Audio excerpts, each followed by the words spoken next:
This is Coach Lee, and you're listening to The Door Report.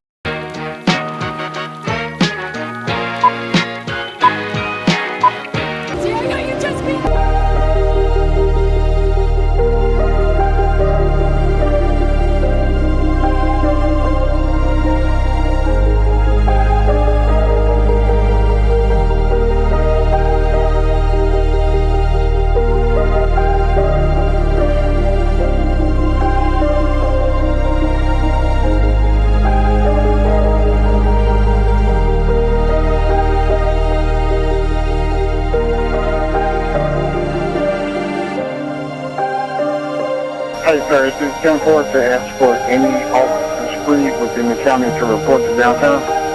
22, go close, passing 2nd Avenue, approaching 1st, large crowd in front of National Under.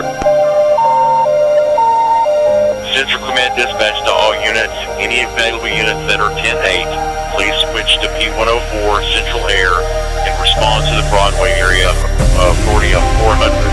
High speed on P55. I'm reporting at 406. You want us to start while we're carrying the pole? 400, Spectre, my understanding is their goal is to go to goalpost into the river. Number 23, we're crossing over first to Broad, head towards the river. Number 22, heading to the river, passing the flagpoles. 23, goalpost is in the water. 2406, the goalpost is in the water. Future's now, old man.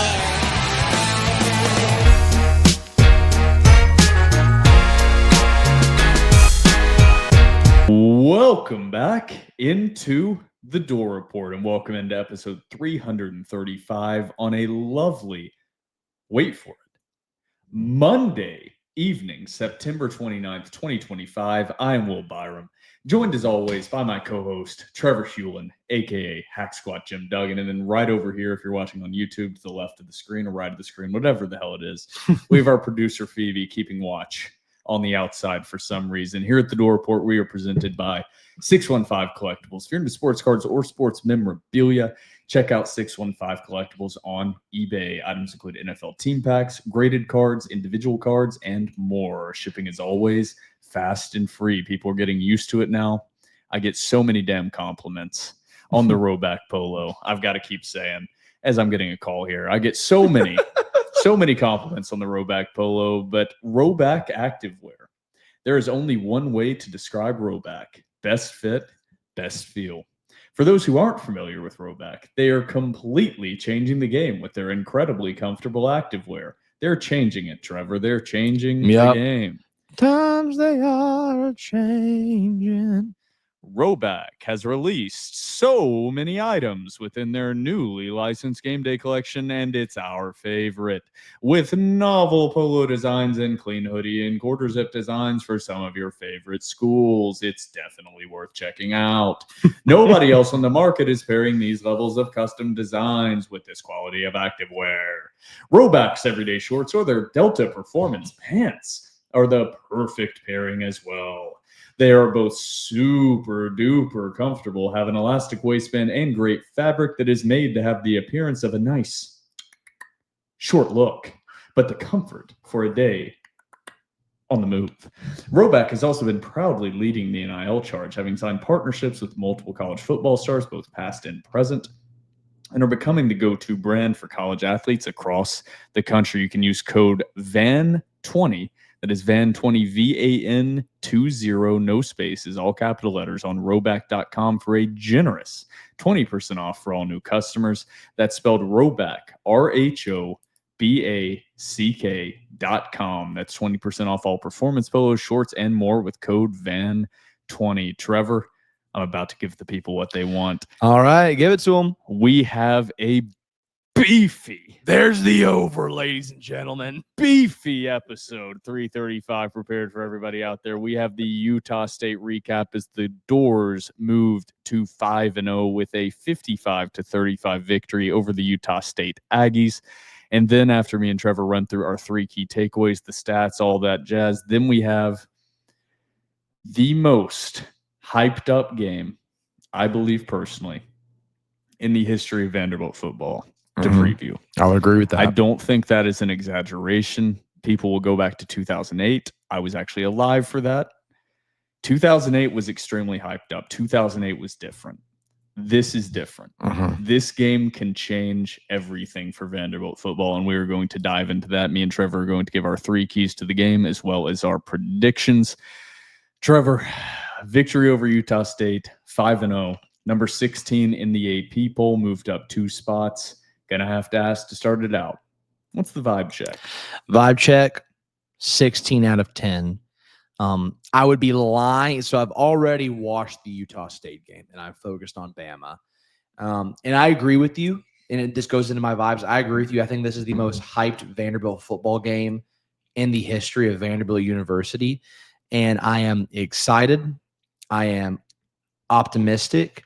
I am nervous. And I am scared all at the same time. It's only Monday. This is going to be a long week for me personally, as well as you. I'll go ahead and speak on your behalf as well. The problem for me, this is going to be an insanely long week. It's all I can think about. And everybody out there that's a Vanderbilt fan, and especially everybody out there that's listening to this, you all have the same feeling right now. Unfortunately for me, everybody has important stuff going on. I have a certification exam on Wednesday for ITIL 4 foundations. It is a very expensive certification exam that you get one bite at the apple. And if I do not succeed, then I have to continue to take it, and you have to pay again each time you take the certification exam. So I'm having to balance that alongside my normal workload on top of I can't focus on anything right now outside of Vanderbilt, Alabama. I am going to be traveling down to Tuscaloosa. Yep. Trevor is going to be traveling down as well. I will indeed. Already have a hotel room booked. Me and Trevor are actually driving down separate with separate groups. Yes. I will be taking Jalen Merrick's. I am going with Jacob Scholl, as well as a couple people that podcast listeners will not know. We are going to have a lot of meat packed into one hotel room. 4 dudes, 1 hotel room. And funny enough, how many beds? Just 2. Nice. The hotel room, more expensive than the tickets. Yeah, we were really smart, and we bought the tickets before the Georgia game. So we got our tickets at a hefty discount. Just out of curiosity, you don't have to share if you feel uncomfortable. How much did you pay for tickets? With the discount code, $80. Without the discount code, $100 a pop. No discount code, including fees. We got ours for $80 each. Fascinating. Wow. I tasked friend of the pod, Emmett Robinson. He's a deal maker. Yeah. I don't know how he did it, but he found an incredible deal on tickets. Unfortunately, the hotel was more expensive than that. See, we don't have to pay for lodging, so it works out That's for us. nice. Yeah, we don't have to pay for lodging. But I am excited to visit Bryant-Denny Stadium for the first time. Never been there. You've been there before. I've been there for a top 5 Alabama versus a top 20 Tennessee matchup before. We can delve into that later. In terms of the experience and what Vanderbilt fans ought to prepare themselves for. We will get into that when we actually preview Alabama. Before we get into that, in segment 1, of course, we do have the Utah State recap that we're going to dig into. We're going to try to get through that as quickly as possible. But you listening to this know, if you're just interested in the Vanderbilt Alabama preview, just go ahead and skip to segment 2 because we tend to be a bit long-winded when talking Vanderbilt football. We don't mean to be. It is what it is. The episodes are an hour 45 normally for a reason. We'll try to speed through. We will do our best. But before we get into segment 1 and much more, we are now a part of the On3 Publisher Network. Visit thedoreport.com today and subscribe to a monthly or annual premium membership and support TDR for access to premium content as well as our premium member message board behind closed doors. I want to emphasize to anybody out there that is listening to this, please help support TDR. Please help us grow. Go to thedoreport.com, subscribe to a monthly or annual membership. If you are able to do the annual membership, you can subscribe today for just $1, and you also get an annual subscription to The Athletic for free alongside your On3 premium message board or premium membership. And just to emphasize, that gets you access to premium content across all of On3. That includes their national content, their recruiting coverage. It's the best deal in sports. Other teams' message boards. Yes, it is. And they just launched a feature that is a mega message board. So it's basically what On3 did. It's a great move. I'm hoping that it catches some steam and picks up traction. What people always complain about Twitter. They just want a social media that's about sports. Mhm. They just want to talk sports. They don't want to see politics. They don't want to see other random shit. They just want to talk about sports. That's what that mega message board should be Mhm. and is going to be on On3. So subscribe today. Support TDR. Truly, that is the best way to help us out. Also, don't forget to follow us on Twitter and Instagram at The Door Report. Like us on Facebook. Subscribe to our YouTube channel. Our podcast is available on iTunes, Spotify, YouTube, and Google Podcasts. And while you're at it, give our podcast 5 stars and a review on iTunes. It's now time for segment 1. It's my quarterback. Welcome back into episode 335 of The Door Report, and welcome into segment 1. We have the Utah State recap to get into, me and Trevor's 3 key takeaways, and then premium message board questions, which, of course, I have forgotten to read beforehand again. So I will do my best. Might have to have Trevor go off on a little minute. I'll fill the air. I'll while fill I the air. screen. At some point, once we hit, we'll say 50 replies, we get close. Before that, you said 30. Yeah, I'm going to keep saying it. Once we hit 50 responses, I will pre-screen. I said it was going to be 30. We've now surpassed that by a good amount every single week leading up to this. Before we hit We say record, 50. I go, Will, did you screen the board? He's like, no, I didn't. He's like, if it's over 30, I'm going to start doing it. And he takes a quick scroll. Like, It's immediately he goes, over. damn, it's over 30. I said, I'm only going to do it. We didn't have that many. I'm only going to do it if we have over 30. We had way more. We had way more than 30. I was like, well, shit. So now he's bumped it up to 50. But we love everybody. Yes. replying. Keep them coming. It's awesome. That's my favorite, It's my favorite part of the podcast. pod, yes. Absolutely. And if you're not a part of the message board, subscribe today to thedoorreport.com. We love interacting with everybody on the message boards. Number 1, let's dive into it because we have a lot to get into on this beefy episode. The over is Beefy. just winning, getting hammered to death. I realized I didn't say it one time last week. Not one time did I say beefy last episode. Are we sure? I don't know. I It's in my would vocab. bet you did. I don't think I did. But somebody can correct me. Listeners out there, correct me. If our producer, Chef Miller, had not abandoned us after one episode, he could correct me. He did. We were like, dude, you have this awesome opportunity to be our Yeah, this our- great our- opportunity. Our assistant producer to my cat. A real prestigious. He's like, he did it one episode. He's like, I don't want to fucking do this. Yeah, again." it's just boring, dude. I just He's like, sit on. He's like, I sit in the recliner and I just watch them. Yeah, it's not as exciting of a gig as people would think. Let's get to the team stats first. So one of I don't remember if it was my key or your key was third and fourth downs going into this game. Was it my key or your key? I was think it was mine. your key. Okay. Starting out with that, Vanderbilt was 5 of 8 on third downs. I'm gonna do some quick math in my head. What is that? About 60%? 66.6 repeating. Yeah. Utah State was 5 of 14 on third down, as well as 0 for 1 on fourth down, which was an attempted fake punt. Vanderbilt obviously won that, key to the matchup. Vanderbilt had 31 first downs as a team. Utah State had 21. As a team, Vanderbilt had 546 total yards versus Utah State's 393. Passing the ball was actually relatively even. Vanderbilt was 26 of 35 for 321 yards and 1 interception. Utah State was 28 of 38 for 274 yards, no turnovers. Throwing the football, running the ball is where Vanderbilt differentiated themselves. Vanderbilt ran the ball 28 times for 225 yards, 8 yards per carry. Utah State ran the ball 25 times for 119 yards, just 4.8 yards per carry, which is actually not terrible. Vanderbilt just ran the ball tremendously better. Penalties. Penalties are an interesting topic that I'm sure we are going to discuss on this episode. Yeah. Vanderbilt had 6 penalties for 65 yards total as a team. 5 for 55 of those came in the first quarter and a couple minutes. Yeah. Almost all of those penalties were in the first quarter. The refs just swallowed their whistle, just kept the flags in the pockets the remainder of the game, which I'll take, to be honest. Utah State 3 for 30, 1 turnover from each team, 1 Vanderbilt interception, 1 Utah State fumble. Vanderbilt 1 time of possession, 33 minutes, 17 seconds versus Utah State's 26 minutes and 43 seconds. Getting to individual stats. I'm actually going to start on the Vanderbilt side of things before we get to Utah State. Diego Pavia, I'm not going to hit on any keys or comment on any of these stats because a lot of these stats are going to be a part of my key takeaways from the game. Diego Pavia, 26 of 34, 321 yards, 5 touchdowns, 1 interception, 92.9 QBR. That 1 interception was just on one of the 2 not perfect throws that Diego Pavia made throughout the game. He had Trey Richardson on a go route. He beat his man, but he just put a little bit too much air under the ball, allowed the safety to get over. Vanderbilt was taking a deep shot after forcing that fumble turnover, was looking to just absolutely stomp on the throat of Utah State. Unfortunately, resulted in a turnover. Not a horrible interception. It's one of those interceptions. Yeah.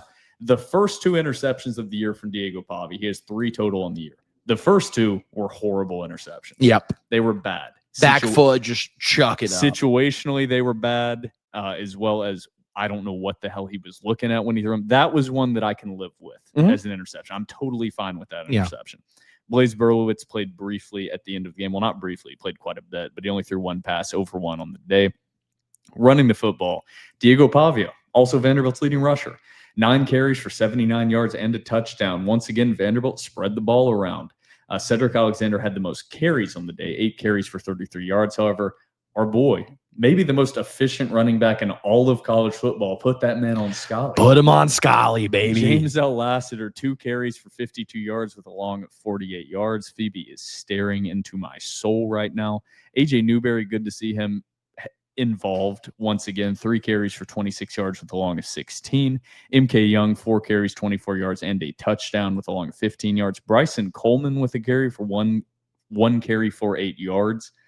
Interesting decision, in my opinion, to run a reverse to Bryson Coleman. I know he has speed, but he's still not the fastest guy. Whatever. Screams putting something on tape. It does. Screams Yes, putting it does. something on tape. But yeah, that was an interesting call. Caleb Barnett, 1 carry for 3 yards. I feel like we're going to see at least 1 carry from Caleb Barnett almost every single game. He's lethal on that option. Receiving, Junior Sherrill had it. He might have had, I think he has had better yardage performances in his career. I think the best performance of Junior Sherrill's career. I agree. It was all in the first half. Junior Sherrill had 6 catches, 91 yards, and 3 touchdowns. I think they heavily kept him off the field in the second half because they just didn't want to risk anything. And they just didn't target him because I think Utah State really had to focus in on him because he was dominating one-on-one matchups. Trey Richardson, good to see him back involved. 6 catches, 74 yards. Richie Hoskins, 4 catches, 70 yards, and a touchdown. The highlight play of the day from White Boy Rich on a 53-yard touchdown catch. I just started, whenever he broke that tackle, dude, I just started jumping up and down, and I go, that's my boy! That's my boy! Dude, incredible play. Shrugged off 2 Utah State defenders on the way to a touchdown. Elite Selly in the end zone Selly. as well. I rewatched the game. They cut away from him. They during a did. Selly. Horrible decision by ESPN. Richie, we all know, has the elitist Sellies.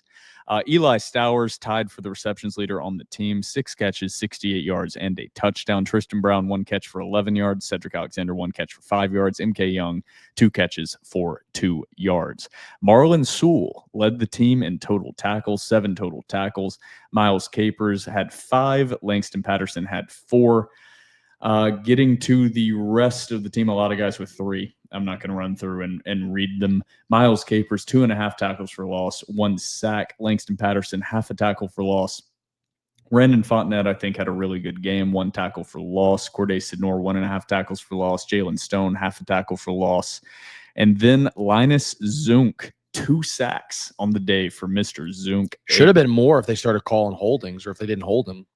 An insane amount of missed holdings on Utah State's offensive line. It felt like one of those basketball refereeing crews that saw an inferior opponent that could not keep the defense in front of, or keep the offense in front of them. And in this situation, it's the defense. I'm obviously talking across sports here with an analogy, but could not keep the ball handler in front of them. So they just stopped calling hand checks on the inferior team. That's what it felt like. They were allowing Utah State's offensive line to hold on every single play. It was horrendous. And we'll get to the referees in a second. I just want to make sure I'm not missing any sacks. Nope, that is it.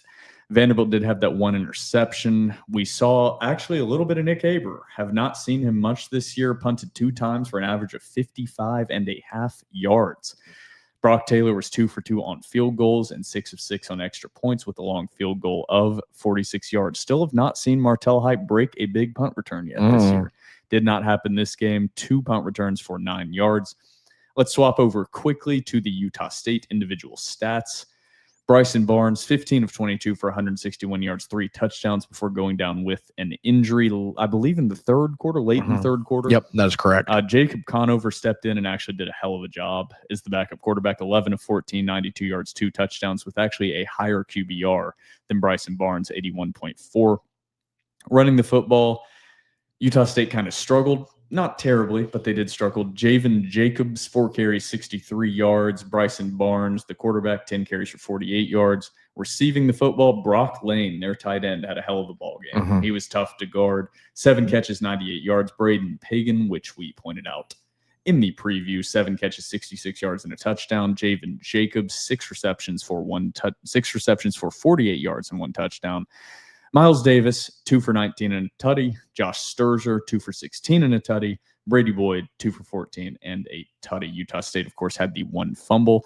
They also had 2 players with 12 tackles, which we pointed out one of these guys before the game. John Miller, 12 total tackles on the day, as well as 1 sack. Noah Avenger, 12 total tackles as well. That is the stat rundown. Trevor, overall feelings after a 55-35 victory for the Commodores. That was the first game that Vanderbilt has not covered the spread in this season. Still, the starters were taken out. Yeah. Starters have yet to play a full 4 quarters of any game so far through 5 games.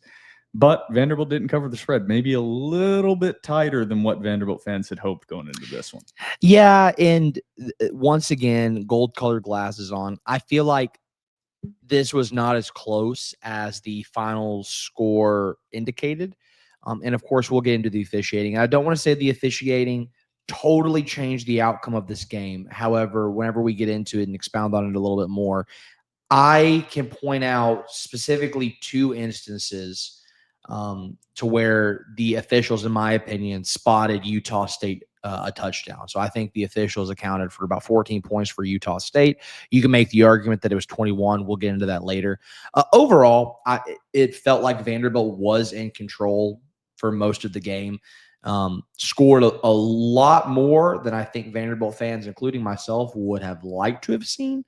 But it's going to happen. Utah State's got a good offense. I think their quarterback's very, very good. I think it's a good test for Vanderbilt going into this next game. I'm not saying it doesn't give me cause for concern, and I don't want to step on any keys that we have here. The 21 points in the first half was concerning. The 35 total team points for Utah State is a little misleading because 14 of those came in the fourth quarter against Vanderbilt's second and third string defense. Yeah. And Utah State was still flinging the ball around the field. Vanderbilt's defense kind of clamped down in the third quarter, gave up no points. Vanderbilt like what you're hitting on, it felt like once Vanderbilt went up 17 after Vanderbilt's first possession in the second half, it felt like Vanderbilt had the game. Won. It felt like no way Utah State is coming back in this. So it wasn't dominant. I said the least euphoric victory of Vanderbilt's season so far, but it was pretty dang dominant. I mean, there was no doubt during that second half that Vanderbilt had the game in complete control. Well, and it's like you mentioned on the last pod, whenever we were previewing Utah State, in particular their game against Texas A&M, you looked and you're like, man, they only scored 1 more touchdown against Vanderbilt's defense. They did Texas A&M's defense. 44-22. So 2 touchdowns or 2 possessions. And you looked at that and you're like, man, that's also a little bit misleading as well. I don't know. We'll get into it with our keys. I think this final score is a little bit misleading for me personally. Yeah, there was a late score by Utah State as well that skewed it. I think a more feeling of the game final score would have been 55-28, but 55-35. I mean, the fact we're complaining about a 20-point victory over a pretty decent Utah State FBS team. I'm with you there. Feels like the turning of the tide in a little bit of a way. Do you want to get to our 3 key takeaways here? Actually, before we get to the 3 key takeaways, I got to talk about one thing. Yeah. Officiating? No. Oh, okay. I have complained about it. Ooh, I know where you're going. Since the first game of the year. Guys, if anyone, girls, anyone from Vanderbilt is listening, we have to do something about the replays inside the stadium. I totally agree. It got a little bit better in the second half. I want to see replays of almost every single play.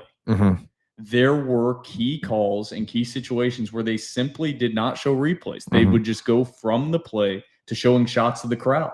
That's unacceptable. I don't want to sound like an ass. I probably already do.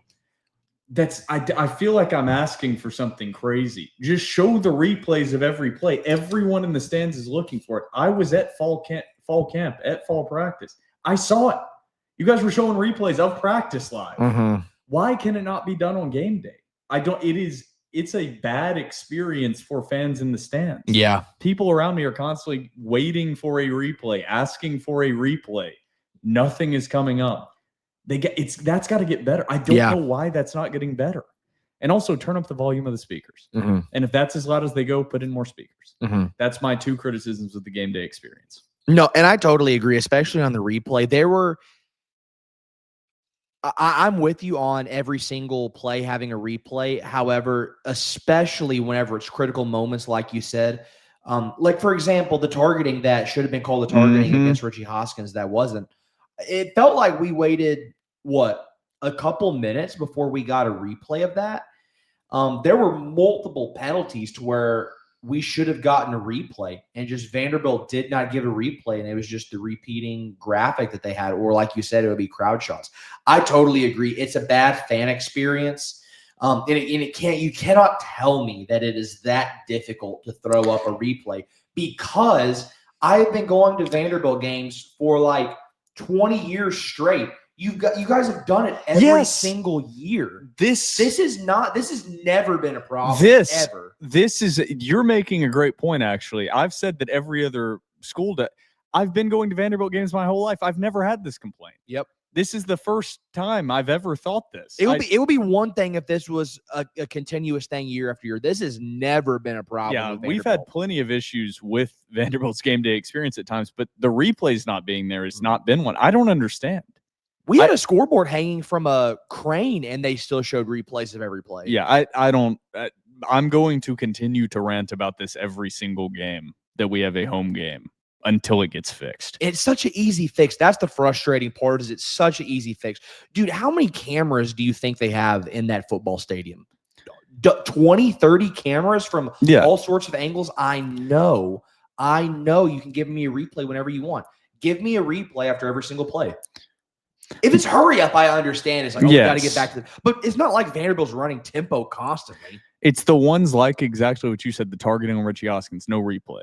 The fake punt from Utah State, no replay. Yep. It's constant. The Marlon Sewell blocking. Yes. Not one replay. Not one replay. I don't understand how that is possible. It's probably an understaffed situation. Fix it. Simple. Go on Fiverr and hire some kid for $5 an hour to put up replays after every play. You can do it. Literally go to a building on campus and be like, hey, anybody want to put up replays after every play at the football game? I don't know. We'll give you $20 a game. Some kid will do it. I'll pay it. I'll pay $20 an hour to add somebody that just puts replays. It would enhance the game day experience so much. All right, let's get to our 3 key takeaways here, Trevor. Do you want to go first? Yeah, I'll go first. It's going to be chalk.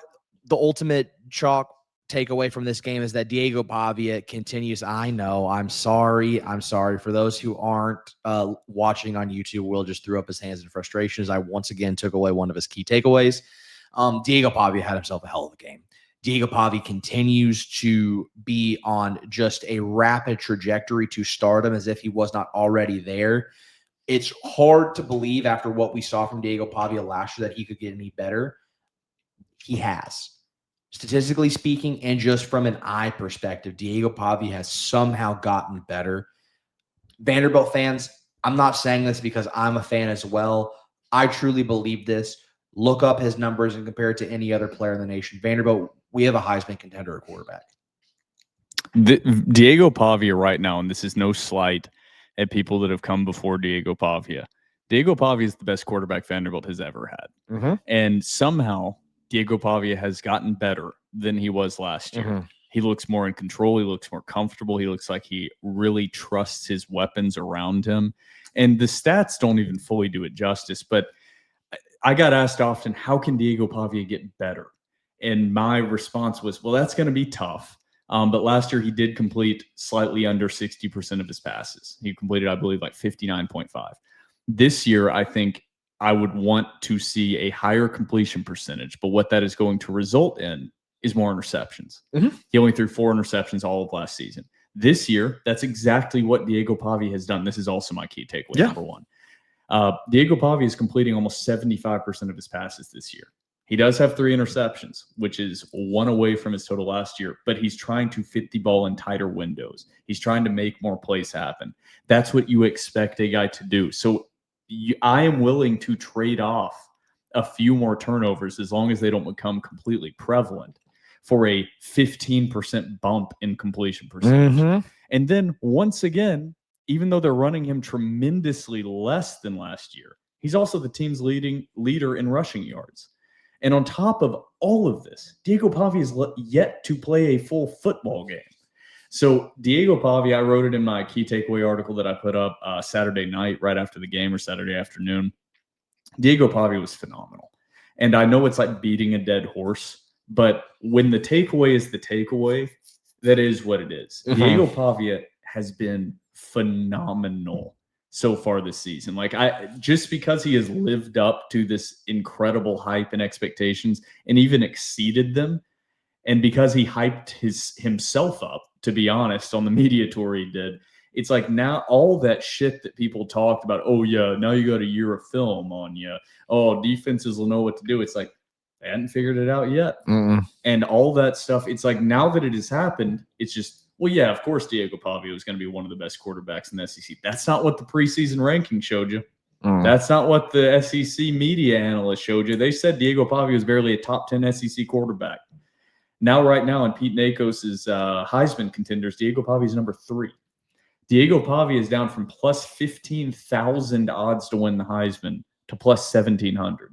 Diego Pavia, while he might not win it, has a legitimate opportunity to cement himself as a Heisman contender and being invited to New York. And we'll talk about that more in the Alabama game preview. But this Alabama game can truly skyrocket him to not just being, he's on the fringe. If he could be a legitimate Heisman contender this season. And the stats will never do Diego Pavia justice. One thing I wanted to point out, and I've ranted too long about my takeaway 1, my apologies. Eli Stowers had his first drop I've seen out of him this season. Just right in his hands over the middle of the field. You could tell Eli was kind of like, damn. Like, he would never say damn. He probably said dang. Like, but he was upset. Gosh, like, darn at it. himself. It was a great pass from Pavia. He just dropped it. The next 2 plays, Diego Pavia went right back to Eli Stowers. Hit him for 2 straight passes. Eli Stowers shrugged off a defender, scored a touchdown. That confidence just comes right back. That's what Diego Pavia brings on a different level this year. He's not just, I don't think he was like focused on himself last year, but he's so comfortable and in control of this offense that he's able to even more elevate the play of players around him. And that's why I just need to emphasize Diego Pavia was _bold, emphasize phenomenal. So that's both of our key takeaways. Number 1, 6 total touchdowns, beat his career high, 5 total touchdowns, passing 6 total, 1 through the ground. So just unbelievable. Yeah, he's worthy of both of us having him as our number 1 key takeaway. My number 2 key takeaway is there was a lot of I wouldn't say concern. I would say question marks going into the season about the Vanderbilt offensive line. Like Diego Pavia, and I'll stand on business with you. Like you said with Diego Pavia, he is the best quarterback I've ever seen put on black and gold. I know we're only 5 games in. This might be the best Vanderbilt offensive line I've ever seen in my life. And I truly mean that. This is not a and we have both agreed preseason and just in general when we're talking Vanderbilt football, a good Vanderbilt offensive line, like what we consider a great Vanderbilt offensive line, is an offensive line that would be like slightly below average to middle of the road in the SEC. This is an above average offensive line for Vanderbilt. From left side to right side, Vanderbilt has athletes and physicality and freaks that we have never, ever seen on the Vanderbilt offensive line. And I will go a step further, and I will say this. I think Jordan White, through 5 games, might be the most impressive offensive lineman I have ever seen play for Vanderbilt. So that's my key takeaway number 2 is Vanderbilt has a legitimate real deal, top of the line SEC offensive line. And a quarterback that can escape pressure. Yes. And yes. that those two things put together are just something Vanderbilt has rarely had. Also, this is also kind of tacking on to what you said. This is not my key takeaway number 2, but Cole Spence and a DB. Yes. have Gabe just Fisher been, as well. Yeah, phenomenal. Yeah. So far. By the way, Gabe Fisher in the TDR online dynasty that I will be advancing tonight.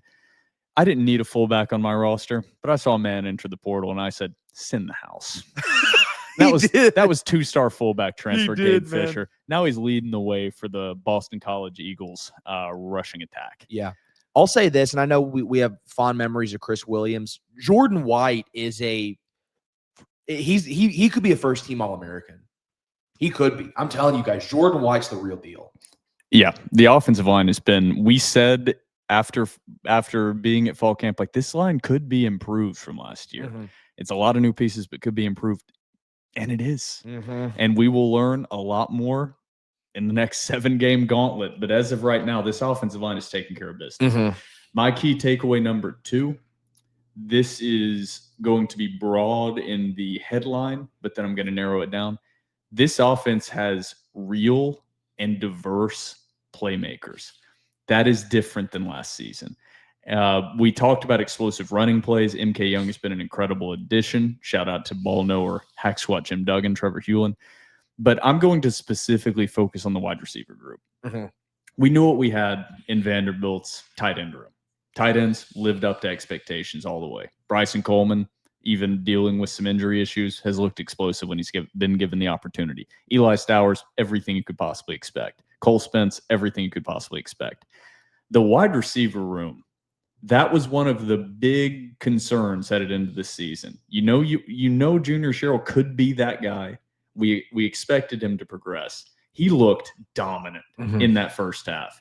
Just if you put Junior Sherrill in one-on-one situations, you've seen it all year so far. He's going to burn you. Trey Richardson at that wide receiver 2 spot, unguardable one-on-one, and just a dynamic playmaker. Richie Hoskins in the slot.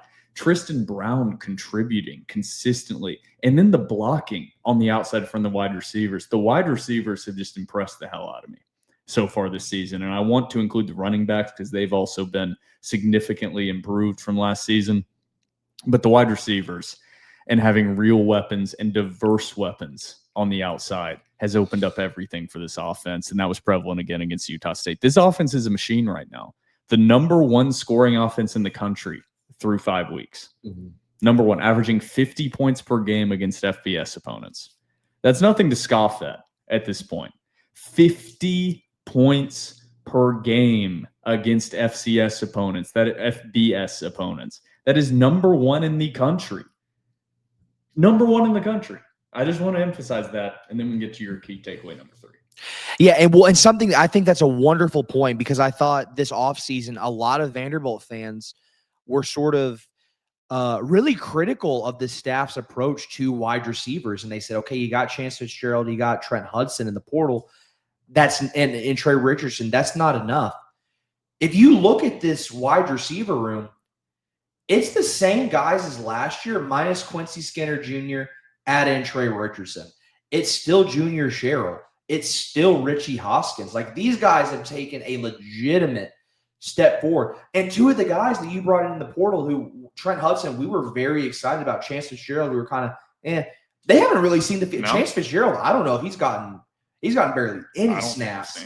And that's just a testament to the step forward that this wide receiver room has made, particularly Junior Sherrill and Richie Hoskins. And we thought that Trey Richardson was going to be a gadget guy. No, Trey Richardson is not a gadget guy. Trey Richardson is a legit wide receiver. So I love that takeaway. Shout out to the wide receiver room. Shout out to Alex Bailey. Shout out to the staff. My key takeaway number 3 is one guy in particular. I love what I have seen out of Corday Sidnor so far this season. Had no sacks this game. But if you go back and you watch every single game, Corday Sidnor is the most disruptive player on Vanderbilt's defense. Now, I know that Nick Rinaldi has had a hell of a season. And go ahead. I was going to say more than Miles Capers so far. I think those 2. I think what Corday can do on the edge, as well as whenever he wants to go inside, I don't think anybody can stop Corday Sidnor. I really don't. I think he can get around you and he can go wide. I think he can go right through you on the inside. I think that Corday Sidnor is the most disruptive player on Vanderbilt's defense. Go back and watch this Utah State game. I know he had no sacks.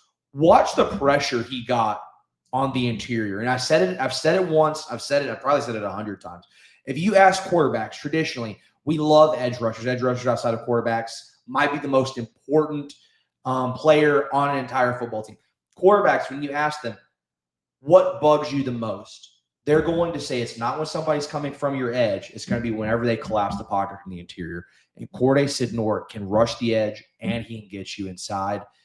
I don't think he gets enough credit and for what he does. And I think that Corday Sidnor is going to have a very long and successful NFL career. I think you're right. Corday Sidnor has been exactly what we saw in fall camp, to be honest. And on the other side, you have Miles Capers, who has been an absolute unit. This defensive line just has dogs. And that's no shade to Miles Capers. Like Miles Capers is one of the best edge they're doing in the SEC. All of this without a starting interior defensive lineman in Wataha being out as well. Zaylen Wood has been great. Seabrooks has been great. This defensive line has exceeded my expectations so far. I'm glad you keyed on the offensive and defensive lines because they need love, and I left them out of my key takeaways. So I'm very glad you did that. I'm going to bring down the vibe just slightly. One of my key takeaways is going to be slightly negative because Vanderbilt did give up 35 points to Utah State. And it was one of the concerns I brought up coming into this game. This was the best passing defense or passing offense Vanderbilt had faced this season so far. The passing defense is starting to raise concerns, is my key takeaway number 3. And some of that is preconceived notions about what I thought this pass defense would be. And I'm not saying defensive backs because it involves everyone. It's consistent. They get pressure. It's consistent pressure without blitz packages having to be utilized. Just consistent pressure with the front 3 or 4.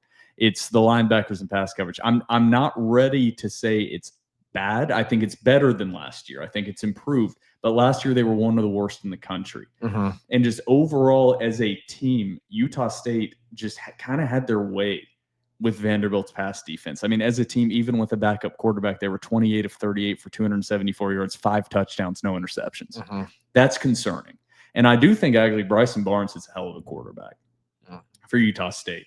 So I'm not ready to be like, oh, it's a down point of this team, but something has to get better as Vanderbilt's going to face the best pass offense that they have faced all season in Ty Simpson, Jeremy Bernard, Ryan Williams, that Alabama offensive attack. And then later in the year, you face teams like Tennessee. It's going to have to improve. And so right now, that's basically the only people asked about the weak link. Right now, I can definitively say the weak link is pass defense right now for Vanderbilt. So that's the only concern that I have raised so far, and that's why Utah State was able to put up so many points. Yeah. So that's my key takeaway number 3. Now it is time, Trevor. And I didn't even mention Caleb Barnett on the wide receivers and their playmakers. Forgot to mention him. I didn't even either. He's been completely out of nowhere. He's little jitterbug. Most of these questions are about Alabama and kind of generally, but there are a few that relate to Utah State. So I'll run through those few. From World's Strongest Vandy Fan, SEC refs. The second punt. Random holding calls when the announcers are even saying they can't see it. It ain't there. On that note, why does it always feel like anytime we get a penalty, it's a key moment or a big play? It's never on some piddly 2-yard first down run. It's always 3rd and 2 or a stop or a big play. And no, this isn't a criticism of Lee. This goes back years. Also, Trevor, Mom says go Reds. Heck yeah, go Reds. Clinched a playoff spot. We got a big game, a big series coming up against the Dodgers. See if they can do the impossible. The penalties, some of them are penalties. Some of them, the worst call of the whole game was the Isaiah Glass holding penalty that didn't end up mattering because Vanderbilt scored on a Junior Sherrill touchdown from Pavia to Junior Sherrill. That Isaiah Glass holding was just simply not holding. Yeah. I watched the game. I watched the replay. Even the announcers were like, I don't know. They made a comment, and I can't remember who was on the crew that was like, if that's holding, then we're going to have a flag fest today. Because it just wasn't holding. But yeah, I don't have an answer for why that is. I don't have an answer either. But yeah, I agree. But I don't have an answer for it. Yeah. I think the only way, and while you search for more, I think the only way to fix that is accountability. And I think that's not a new notion. That's something that people have been saying for years now, is you need accountability, not just with SEC officials, but with officials in general. And conferences just refuse to hold their officiating crews accountable. Clark Lee, if he came out and he wanted to get real aggressive with how he thought the officials called the game, Clark Lee would get fined thousands of dollars. Whenever the refs screw up a call that is a pivotal moment, no money gets taken out of their pocket. They just issue not even the officials, the office just says, hey, we're sorry. And this is not just SEC refs. No, this is everybody. Every ref in college football. This is refereeing in the NFL. There's no repercussions or the NFL officiating college basketball. The NFL does a little bit of a better job than I think, because at least they do pool reporters. Yeah, they do it, but it's just, I don't get it. There's just no consequences, and these calls cost coaches jobs and cost people their livelihoods. Yeah, and it's just getting worse and worse as college football continues to get more and more popular. I think pretty much the rest of these are all going to relate to Alabama from everything I've seen. All right, I'm going to do one more of these, and we're going to save the rest of them for after the Alabama preview. From Denver Door. It says, in the past, being a Vanderbilt fan was like that scene in Casino Royale where Daniel Craig was strapped to a chair and his sack was savagely battered. Great movie reference. Great reference. All while smiling and asking for more. Based on the past 12 months, what movie would you choose to describe Vanderbilt in the present? Ooh, I've got one that pops in my head. Give me yours. Maybe this is also just a title. It's one of my favorite movies. No Country for Old Men. This ain't the same Vanderbilt anymore. This is no college football for old men. This is a different Vanderbilt team. I would also say Moneyball. Let's toss that in there. Okay. Vanderbilt's approaching things differently. They're doing things differently. And they're now more, unlike the Oakland days, now going to be what the Las Vegas days. Yeah. Unlike them, Vanderbilt's working with a much more even playing field with money, even though they still are at a disadvantage. It's not near as severe as the A's. So I'm going to use those two as my references.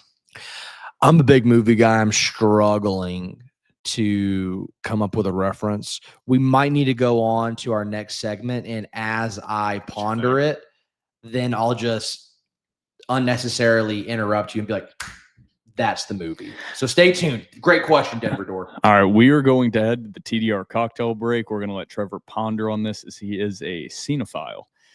So everybody out there, grab yourself a delicious hot or cold beverage, and we will be right back after the TDR cocktail break.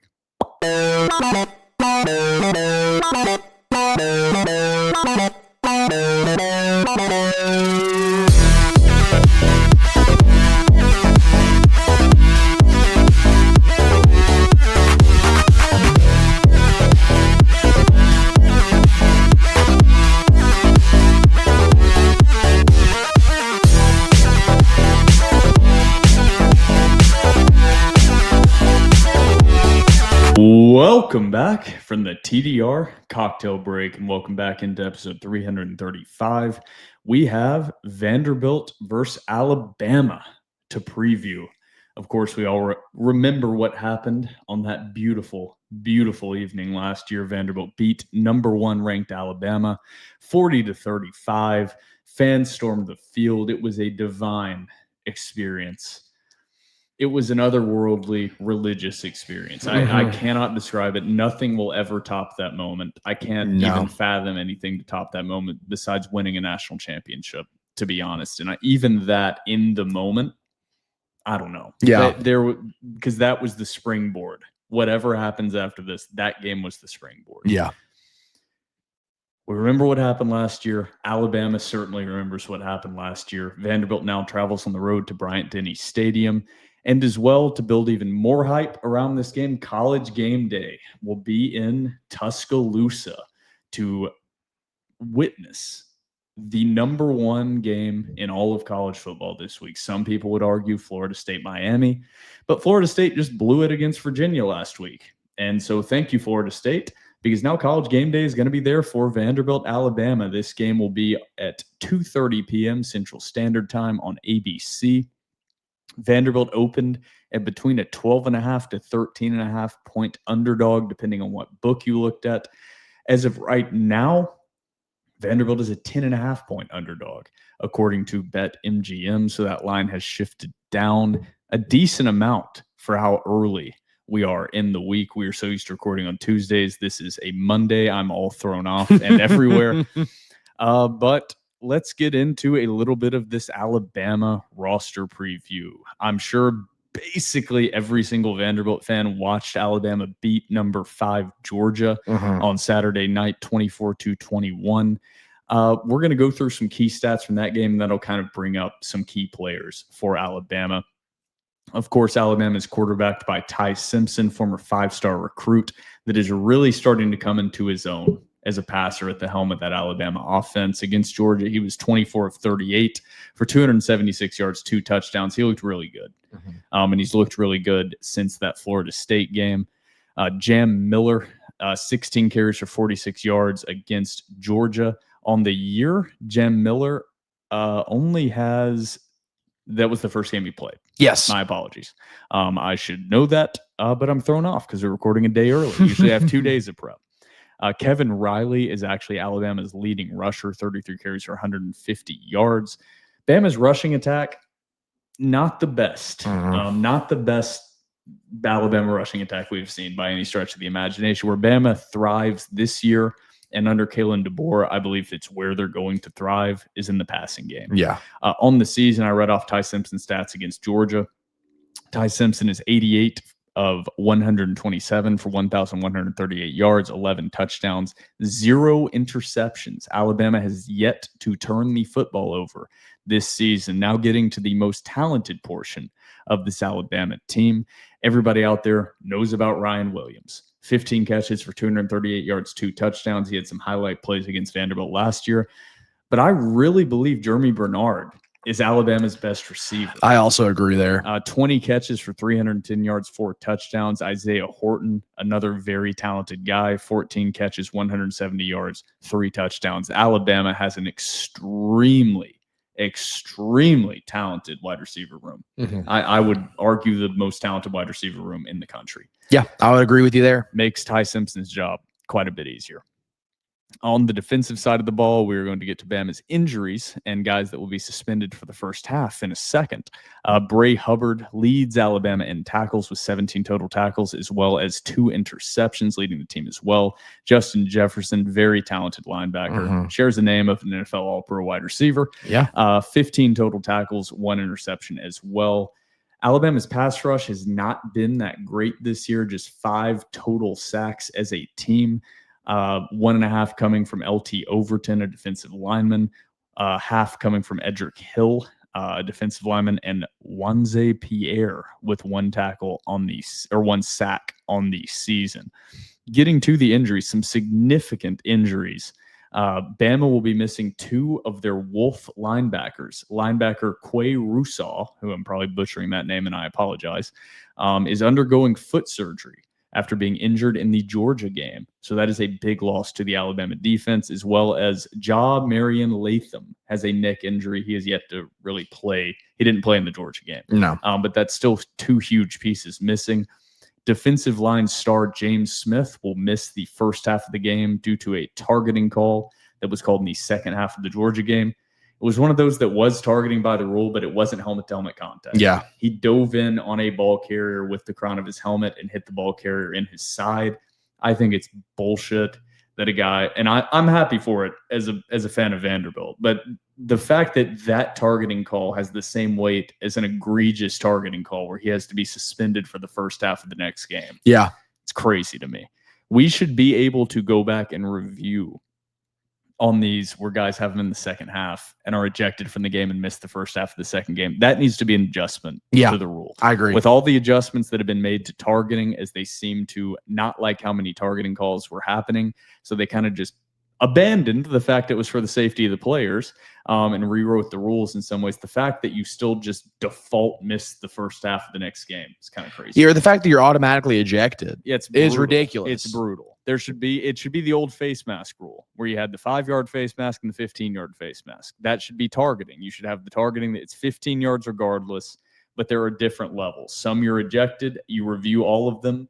You're ejected on some, and some you're allowed to remain in the game. It's just a 15-yard. Mm-hmm. That's my opinion. I don't think that rule's going to happen. I don't think it's going to change, but that's my thoughts on it. That is the quick rundown of Alabama. Very talented squad. Of course, Alabama, even under Kalen DeBoer, incredibly talented. Trevor, any notes that you have there? Yes, I do. I realized that I was not on my notes. Here I am on my notes. Once again, I've always been an advanced stats guy, but I've hid that from the listener base. But I'm embracing it. I'm embracing my true self. Got some advanced stats for you. Not a ton, but I think some that are really going to help Vanderbilt. And if Vanderbilt wants to win, they're going to have to exploit. Vanderbilt's offense versus Alabama's defense. This is all courtesy of a game on paper as well as collegefootballnerds.com. Shout out to the homies. Vanderbilt's EPA rush versus Alabama's rush defense. Vanderbilt is number 6 in the nation in EPA rush. Alabama's EPA defensive rush, number 67th in the nation. Vanderbilt has the edge there. Offensively, on early down success rate, Vanderbilt is number 2 in the nation. Early down success rate for Alabama's defense, they are number 92 in the nation. If Vanderbilt is going to want to have success, they're going to have success on early downs. Keep beating the chains. One advanced stat on defense that I found very interesting. Vanderbilt's defense versus Alabama's offense. I don't think this is actually interesting. I think you don't even need the advanced analytics to know that this is true. Vanderbilt's rush defense, EPA rush defense, number 6 in the nation against Alabama's rush offense, number 80 in the nation. Alabama has an EPA per rush of 0. Impressive. Yeah. Impressive stat pull there. Do you want to get to anything I'm going to say now is going to hit on my keys to the game? Yeah, to be honest. Same. Yeah, anything I'm going to say now is also going to hit. Also, I found my movie. I'm just going to go ahead and say it. Slumdog Millionaire. It's so on the nose it bothers me. But I'm going to pull out a specific scene. I swear to God, we're going to get to our keys to the game. The one scene in Angels in the Outfield where Al, he's been with the Angels the whole time. He's been helping them get plays, helping them get hits. Where they're playing the White Sox, Al is nowhere to be found. Al was not with them. The pitcher dives, gets the final out, had no help from Al. It was him the whole time. I would use that scene to describe this 12 months for Vanderbilt football. It has been Vanderbilt football the whole time. Dude, I'll also add on, because I already gave 2, The Big Short. And I'm going to say specifically Brown Hole Capital, if you've seen that movie. I'm going to say Vanderbilt is Brown Hole Capital, utilizing things and utilizing players that others just overlooked. And then I would say Ben, played by good grief. Good God. Literally one of the most famous Brad Pitt. Yeah. Played by him. He is the SEC commissioner being like, do you understand what you just did? Mm-hmm. You just bet against the U.S. housing market. And that's Vanderbilt's experience. Like, do you understand what you just did? You've just created an entire nuclear reaction here on what can happen if Vanderbilt football is successful. So I'm throwing that one in as well. Trevor, do you want to go first? Or you want me to go first on these 3 keys to the game? Yes, I will go first because I have another additional interesting stat poll that I do not know if our listeners know about. My key to the game, number 1, once again, so chalk. It could be the key to every game ever played since the history of football. Vanderbilt's defensive line, front 4 in particular, not including the front 7, Vanderbilt's front 4, is going to have to pressure Ty Simpson. That obviously in ideal world, that includes sacks, but that includes knockdowns, that includes hurry-ups, that includes getting your hands up, batting the ball down, making Ty Simpson uncomfortable. Vanderbilt is going to have to win 4-on-5. Vanderbilt is going to have to win 4-on-6. I know that Alabama's offensive line looked impressive against Georgia. And we have this idea that Georgia still has an elite defensive line. You see the block G on the side of the helmet, and you think of Jordan Davis, Jalen Carter, all sorts of dogs. Alabama did not give up a sack against Georgia's defensive line. I do not believe that is because Alabama has an elite offensive line. I believe that's because Georgia has a bad defensive line. And I say that because through all the games Georgia has played, Georgia's front four has gotten 0 sacks. Georgia's defensive line up until this point of the season has 0 sacks. I think the Vanderbilt's defensive line in terms of production is much more efficient and up until this point much more talented than the Georgia's defensive line, which sounds crazy to say, but it's still a tall task. Vanderbilt is going to have to get pressure with their front four. I'm going to go the complete opposite side of the ball. This is also something way easier said than done. Vanderbilt did it last year. They're going to have to do it this year. Vanderbilt has to be able to run the damn ball. And that comes down to the offensive line is going to have to perform well. I have some stats here. Vanderbilt so far on the season, if I can find them, Vanderbilt is averaging 6.7 yards per rush against FBS opponents. That is 3rd in the entire country. Alabama is giving up 4.3 yards per carry. That is 71st in the country. Teams are running the ball against Alabama over 66% of the time. Clearly, teams are identifying that is where the weakness in this Alabama defense lies. And to add on to why that is so important, Vanderbilt needs to control the pace of the game, just like they did last year. Now, not as important. I'm not going to put in my keys time of possession because that I feel like is a given with kind of what I'm saying. Vanderbilt doesn't have to win time of possession by a crazy margin like they did last year. Vanderbilt needs to control the pace of the game, and that all starts with establishing the run. We talked about the offensive line. The offensive line is going to have to continue to do what they have done throughout this entire season. Vanderbilt also, this is not the run game, but this is relating to the offensive line, as a percentage of dropbacks. Vanderbilt is allowing sacks 1.7% of quarterback dropbacks against FBS opponents. That is 6th in the country. That needs to continue against Alabama. Vanderbilt has to win in the trenches. You hit on the defensive line. I'm hitting on the offensive line. Vanderbilt has to win in the trenches. That's my key number 1. Yeah, I'm actually going to tag along with you and stay with the run game, but particularly I'm going to highlight the run game from the aspect of Diego Pavia. Last year, Vanderbilt gave the nation the blueprint on how to beat a Kalen DeBoer Alabama team. It is by utilizing a mobile quarterback. Vanderbilt did it. Oklahoma then did it. Florida State this season followed that exact same blueprint with Tommy Castellanos. Diego Pavia has not ran as much this year as he has this time last year. I think that's going to have to change. I think in order for Vanderbilt to sustain offensive drives, not only are the running backs going to have to do their thing, not only is the passing game going to have to continue to stay efficient, Diego Pavia is going to have to revert back to that 2024 style of play to where he might have to tote the rock 15, 20, 25 times this game to keep drives alive. I think he's a real threat with his legs. I don't think Kalen DeBoer has the faculties to defend a mobile quarterback still. He hasn't done it with Tommy Castellanos. He didn't do it at all last year. He's going to have to prove me wrong. If I'm Tim Beck, I'm toting that rock with Diego all day long. Yeah, it's time to take the training wheels.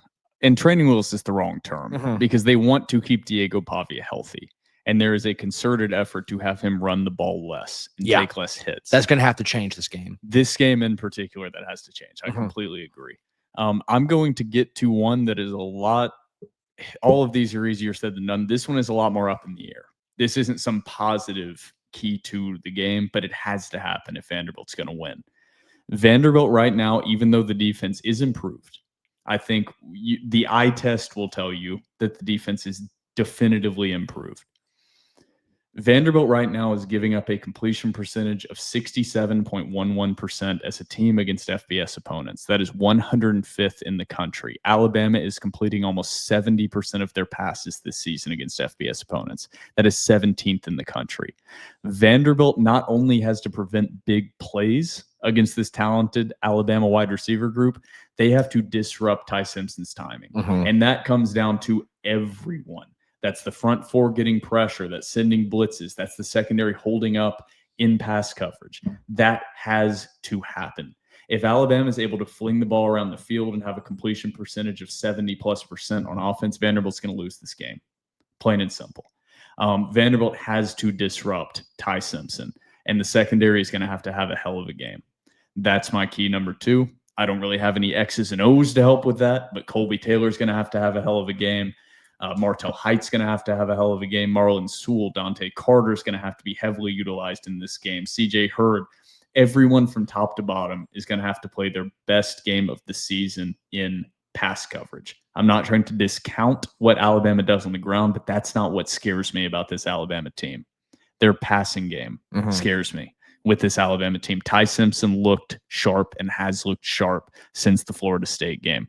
So Vanderbilt's secondary is going to have to step it up big time. They cannot allow Alabama to complete 75+% of their passes. That's my key to the game number 2. Yeah, I know that you said you're not going to include the key of time possession because you already kind of hit on it. And it's sort of a given. I will, though. I don't think it can be overstated enough how important that aspect of the game is to Vanderbilt in this game. In order for Vanderbilt to win this game, and it's like I said, they have the blueprint. Vanderbilt has the blueprint. It's can Vanderbilt execute? We know the blueprint is to keep Alabama's offense off the field. Can Vanderbilt execute? Can the offensive line hold up and protection?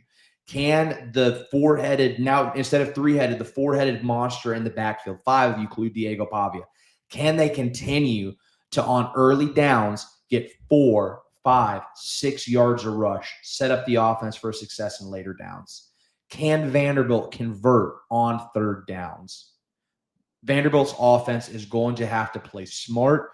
They cannot afford to turn the ball over and give Alabama good field position. Vanderbilt is going to have to keep Alabama's offense on the sideline, wear down Alabama's defense. As you get later into the game, I think that's something that Vanderbilt's offense can exploit. So I'm actually going to have keys 3 and 4 here because these are impossible to combine into one. I'm going to start out really quickly.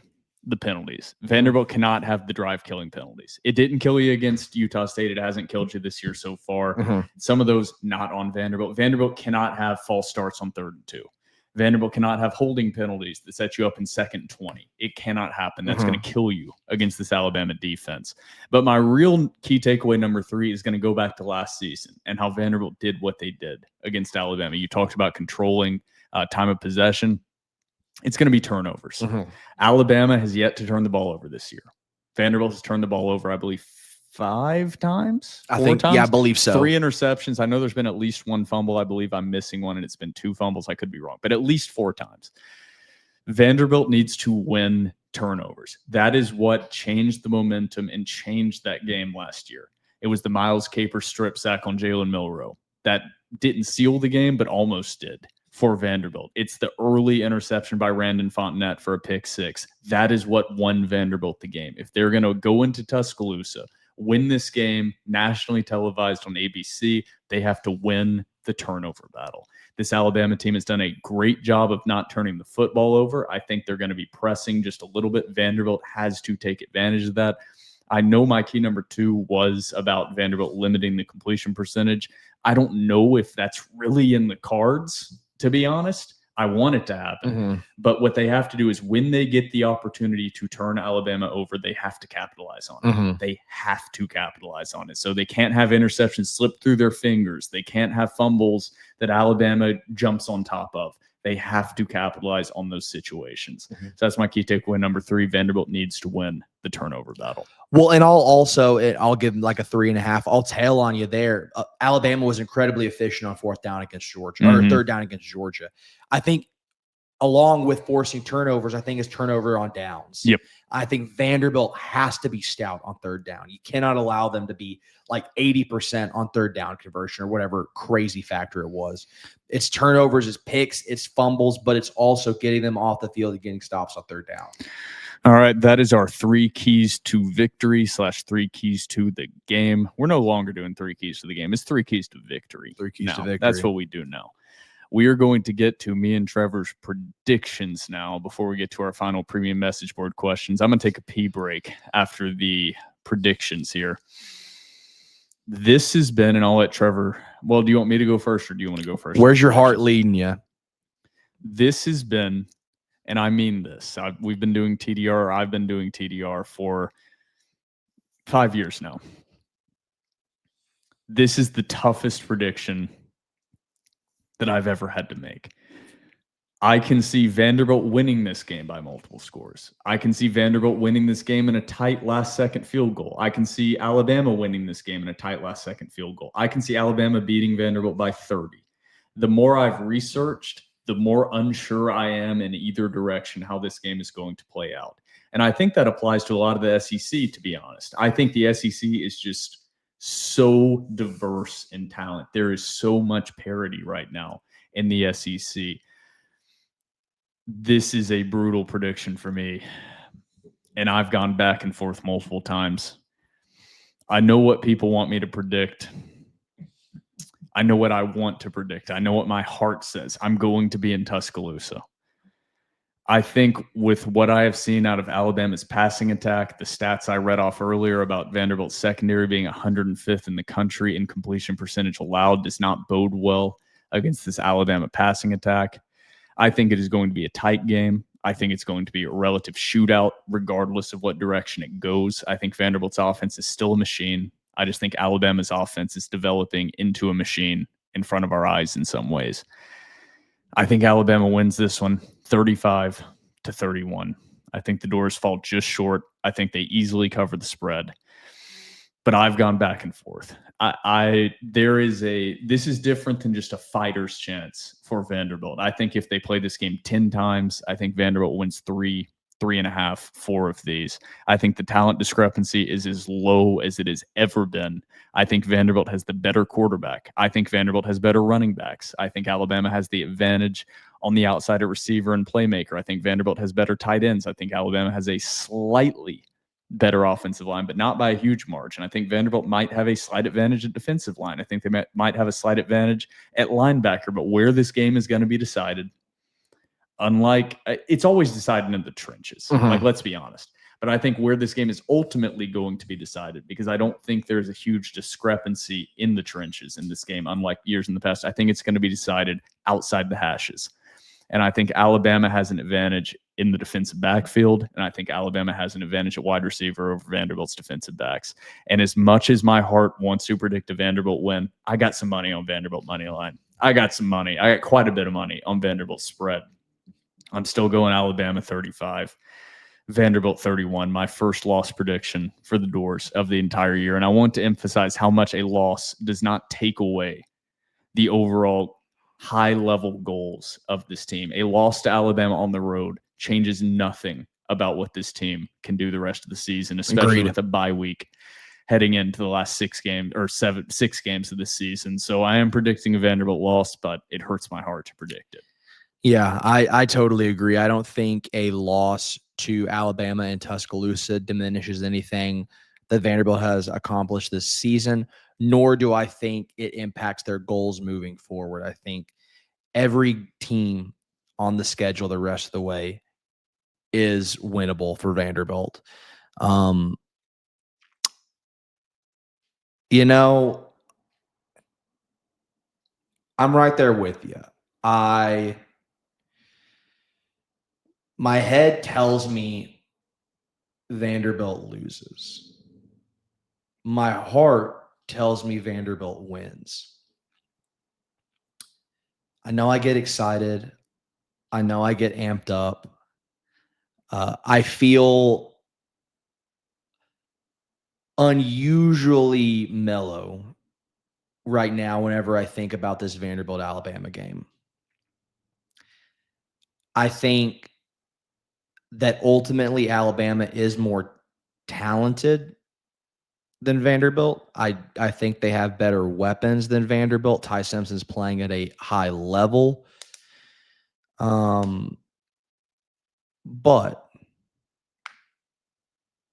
you know what, Will?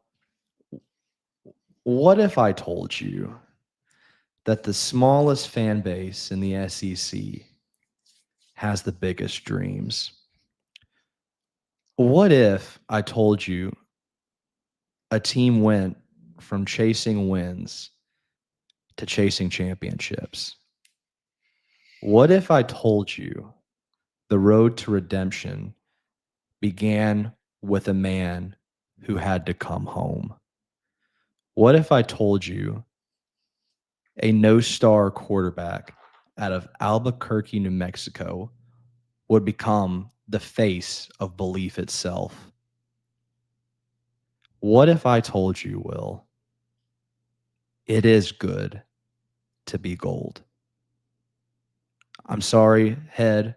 I'm going with my heart. Give me the Doors 45, Alabama 42. Doors on top till I die. Well, we've got our clip for this episode. I don't have to search too far for what the clip for episode 335 is going to be. By God, I want to be the guy that goes with my heart, but I end up always going with my head here. That's the dichotomy of TDR. Hey, dude, you'll be in Tuscaloosa. You put money on the Doors. If you're asking me, it seems like you're following your heart. It seems like you're following your heart. I would almost feel like Wet Blanket Will has reemerged if I wasn't going to Tuscaloosa. I will be there. Trevor will be there. Mm-hmm. The boys will be riding down to Tuscaloosa. I'm leaving about 5 a.m. Saturday morning. I would go earlier, but the boys I'm going with don't want to go early. So 5 a.m. Saturday morning, I will be headed down there. Trevor, I love that prediction. I wish that was my prediction. To be honest, I am going to take a quick pee break, and then we'll be right back for all of our premium message board questions, which I cannot wait to read. So we'll be right back. All 35 of them. Welcome back from the TDR PP break. It is time now for our premium message board questions. Me and Trevor have already run through our 3 keys to victory, as well as our predictions for Alabama. Vanderbilt, I have Vanderbilt unfortunately losing 35-31. Trevor has the Doors prevailing 45-42. The heart prediction versus the head prediction. I'll also say this too before we get to our questions. I made a bet with somebody this week that if Vanderbilt wins, I would get a Vanderbilt tattoo. I have confirmed with my tattoo artist, if Vanderbilt gets the win this weekend during the bye week, I will be getting a Vanderbilt tattoo. Hell yes. That is the TDR difference, ladies and gentlemen. Mm-hmm. Let's get into our massive number of TDR premium message board questions. We even put this out early because people are used to us recording Tuesday, and we still got an incredible amount of responses. So we're going to start it off with, I'm trying to read this name correctly, Delish. By the way, did y'all know Ryan Williams is only 18? They don't tell us enough on the broadcast. So, and do you know he carries it? You know he carries a teddy bear into whatever stadium he's going to. He does, and I hate it. He needs to carry a football the way he's been dropping the ball. GLH4VU, I agree with that. GLH4VU said 1. Vanderbilt ranks 4th in points per game, 2nd in total points, 18th in rushing yards per game, 32nd in passing yards per game, 10th in total yards, 14th in total yards per game, 1st in total touchdowns scored. They currently average 7.8 yards per play, 0.78 points per play, have a 70.43 completion percentage, and score on 96% of their red zone possessions. How deep is Beck's bag? And should he be a Broyles contender, if not the favorite? Okay. I am not sure Tim Beck is even that deep in his bag through 5 games. I have a hunch that he's not.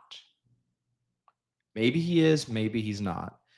should he be a Broyles contender? I'm with you. I think he should be the favorite right now. Yep. I think he should be the favorite right now. I think so as well.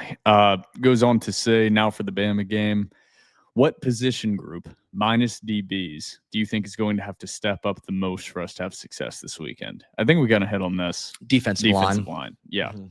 Just that front defensive line getting pressure alone is going to have to step up the most outside of DBs. I like how they said minus DBs because I think we're universally in agreement for people that have watched all 5 Vanderbilt games so far. The defensive backs are going to have to play better in pass coverage.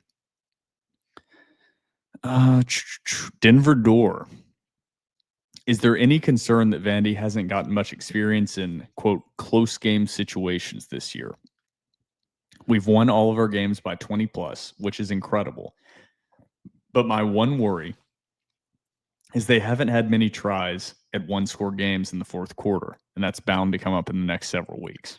I'll push back on that, and I'll say this team, in terms of returning production on both sides of the ball, returned an insane amount. They are one of the most experienced teams in all of college football, and last year that team was in one-score, one-possession battles almost every single game. So I understand the thesis of the question. Yep. I will disagree, though, because I think this team is very battle-tested. You hit on that perfectly. I wouldn't have that opinion if Vanderbilt hadn't returned such an insane amount of experience and production, but this team experienced a lot of one-score games last year and a lot of close ball games last year. So while it might not be this season, I mean, a lot of these guys have been involved in those games, especially quarterback, receivers, a lot of guys on defense. So, yeah, I kind of get the premise, but, yeah, I'm not too concerned about that in particular. And Clark Lee has plenty of experience in those games.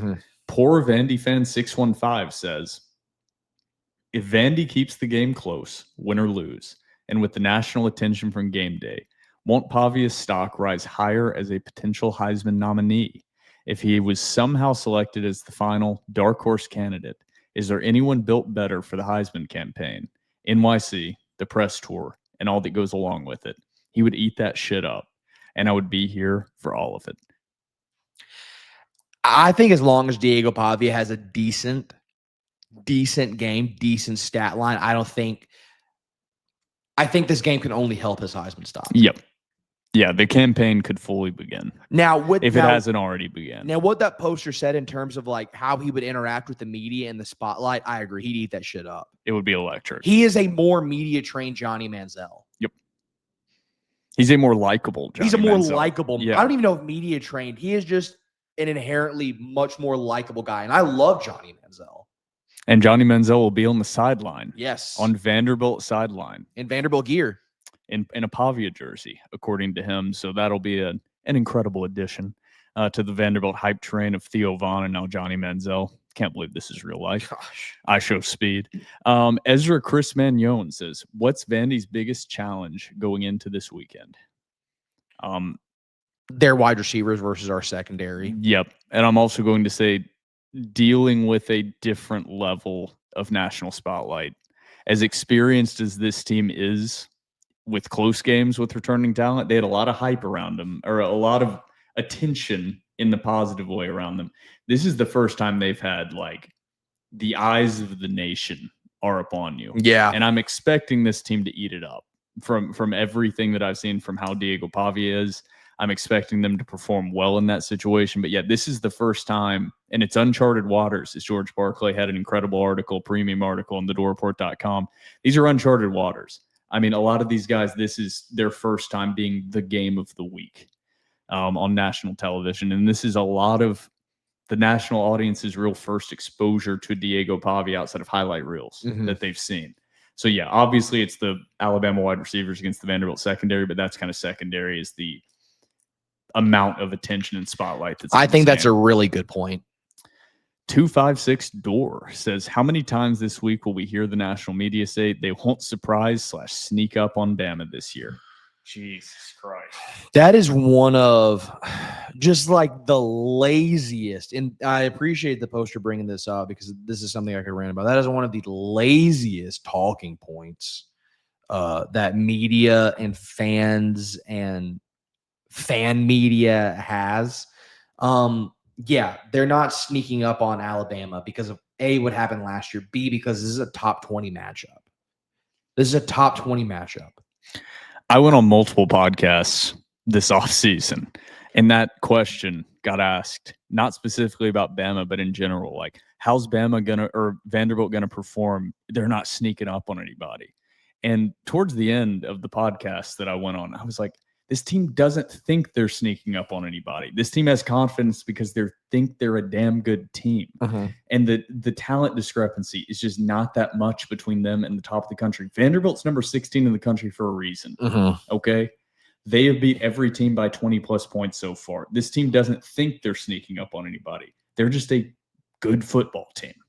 I know that's hard for people to wrap their minds around, but Vanderbilt's just a good football team with a lot of weapons to deal with and a complex offensive scheme to try to defend.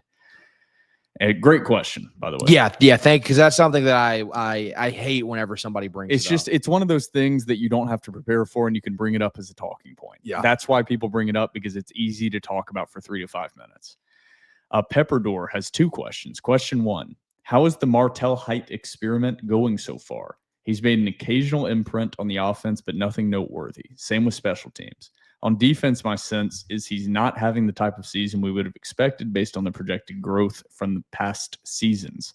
Should we let him focus on defense where the feeling is our secondary needs help, or should we stick to the game plan and expect it to pay off? Yeah, so I think going into this season, I think the reason that Vanderbilt wanted to trot out Martell Hyde at wide receiver is because if you truth serumed them, I don't think they were very sure what they had at wide receiver, and they were of the mindset that, like, we could use all the help we could get. I think now Vanderbilt realizes they have legitimate weapons at wide receiver and they don't need help.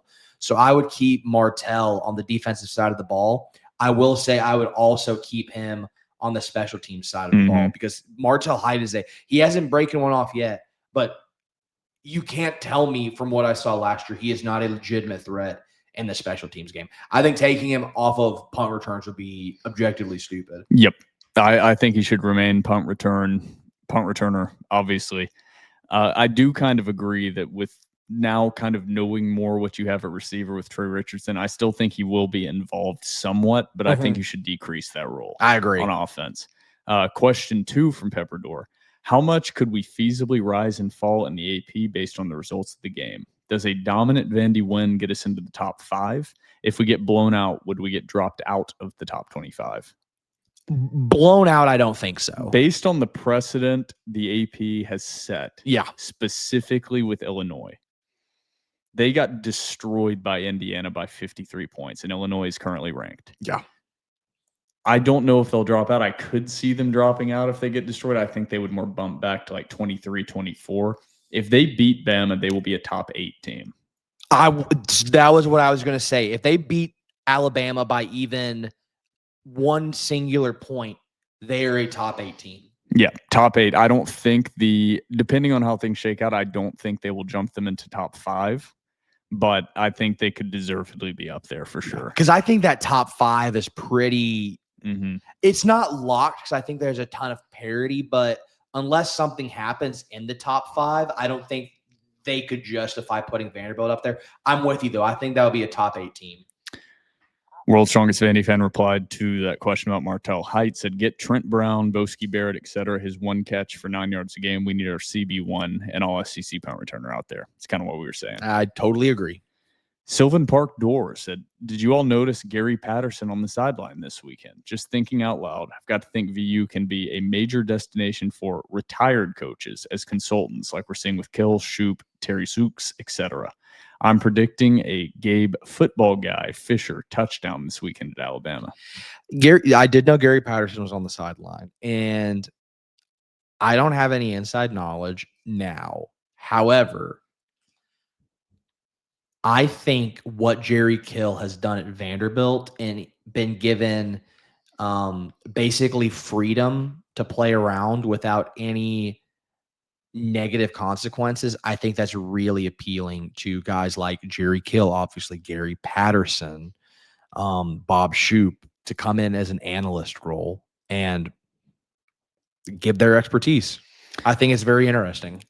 I think Nashville helps. It's a great destination city to continue your coaching career when you care more about not living in a complete college town in the middle of nowhere. Mhm. And I also think Clark Lee is an appealing guy to come in and be an analyst for. I think he's perceived, and he is a very intelligent man, especially compared to a lot of college head coaches. Doesn't seem to have that ego that other college coaches have. And I just cannot emphasize how much Nashville is an appealing prospect for coaches. As much as we talk about it for players, I think even more so for coaches. El Ray 52 said in response to that, the team's not having played a tight game yet this season, Vanderbilt not having played a tight game, said, does Diego Pavia have stamina to play 4 quarters? TBD, brother. TBD. Is Diego Pavia just what will be the hot take that you could take away from that? Does Diego Pavia lack endurance? Does he lack endurance? Did Diego Pavia party too much during the offseason? That's why he's getting pulled in the 3rd and 4th quarter to catch his breath? EA Door asks, does Diego Pavia consider leg lengthening surgery to increase his draft stock? Possibly. I don't know if he keeps playing like he's playing, he gets like shortened, and I think they'd still take him. Colombiano Door says, our pass D is looking like a lamb to slaughter to Ty Simpson right now. Unfortunately, Ty did pretty well against pressure on Saturday. Give me some of that certified ball knowledge on how we improve that passing D. Do we get more aggro in our blitz packages Saturday or drop everybody back into zone to help? I think you have to get pressure. I think you have to prevent the big plays. Alabama's going to have a couple of them. They're going to create completions, but I think you have to disrupt the timing. You have to get to Ty Simpson. I think that's how you fix it. I mean, I don't think there's any secondary in the country that one-on-one is going to be able to match up for 5+ seconds against this Alabama wide receiver group. He goes on to say, second question, are there still plays, formations, wrinkles that you saw in fall practice that they've still held back at this point? We can't say. Yeah, we can't say. I wish we could. Can't say. I will say in regards to his first point, I think another interesting factor is I think this Vanderbilt team can afford to bend but not break. And what I mean by that is I think they can allow offensive success rate in between the 20s. I think whenever it gets into the red zone, I think if Vanderbilt can bow up and force them to kick field goals, I think that bodes very well for Vanderbilt. I don't give a rip what they do in between the 20s. If Vanderbilt can nut up in the red zone, I think that's huge. Yep. D-Lish has another question, says, all day I've been thinking about what we need to do to win this weekend. 35 carries for 175 yards, 25 passes for 250 yards, 5 sacks, forced 3 turnovers. At the end of the day, the conclusion I came to was commit no more than 1 turnover and limit penalty yards. That was in our keys. That was my third key. Yeah. In other words,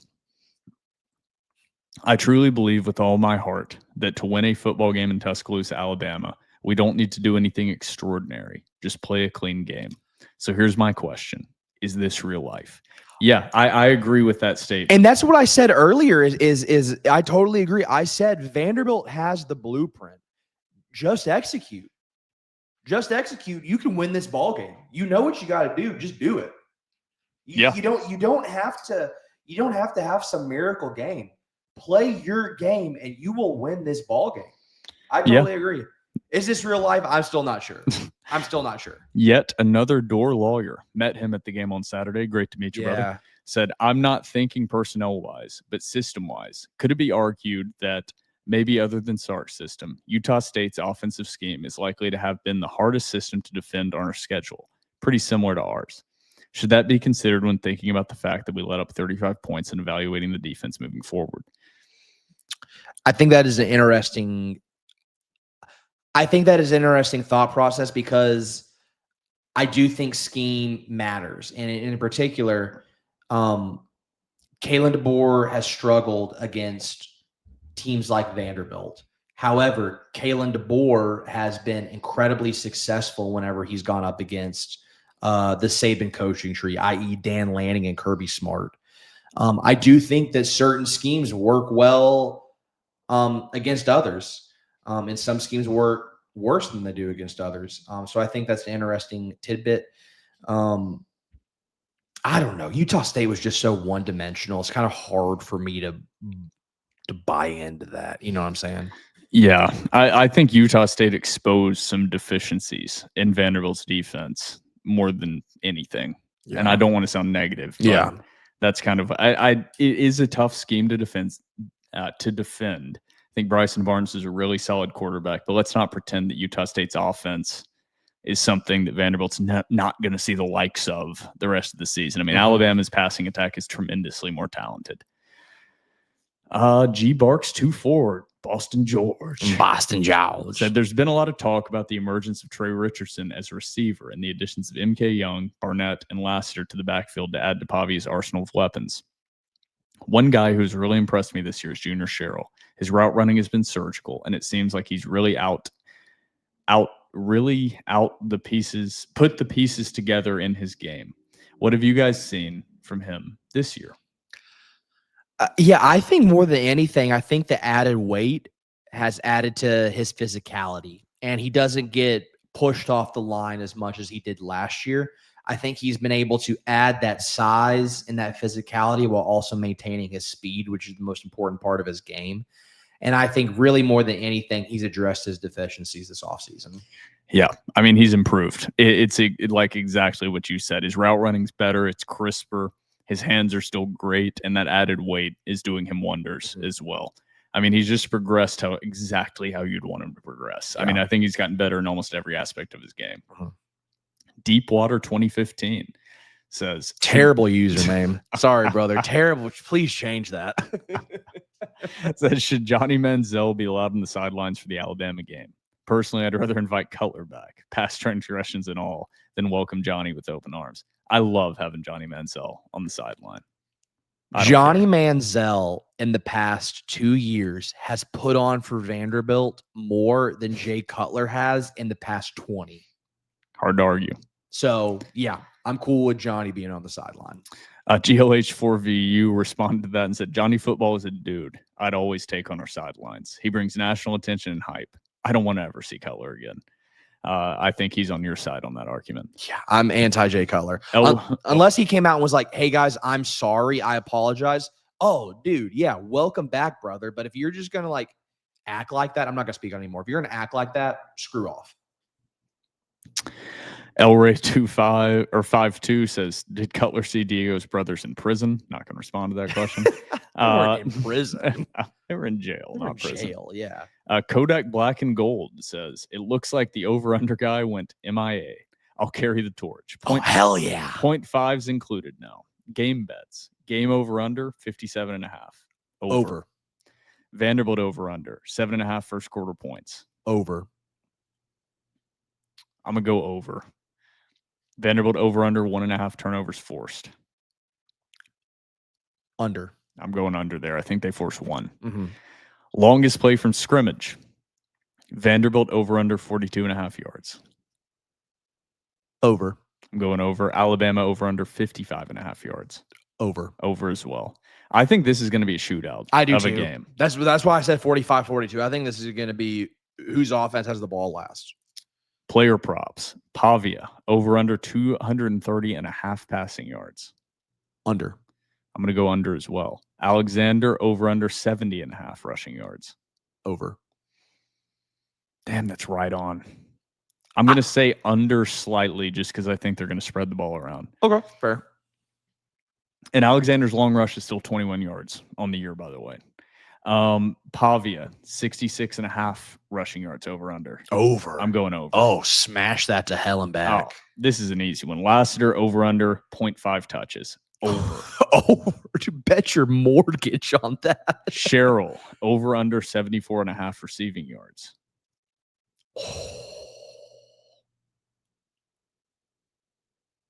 Under. I'm going under. Stowers, over-under 4.5 catches. Over. I'm going over as well. Last one, Isaiah Glass, over-under 1.5 penalties. 1.5. Under. I'm going over.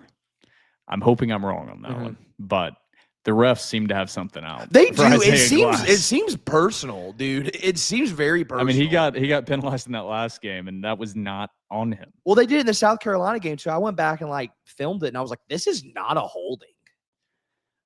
Door_22 says buy or sell. Vanderbilt wins the turnover battle.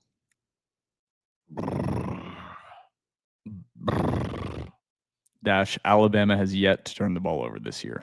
Can you push in a buy-sell market? No. No? Damn. You think it's going to be a push? You can call it. We'll allow Will a you push. allow me? Okay, please. We'll Thank allow you. a Thank you, push. poster. I'll go push. I'm going to go sell.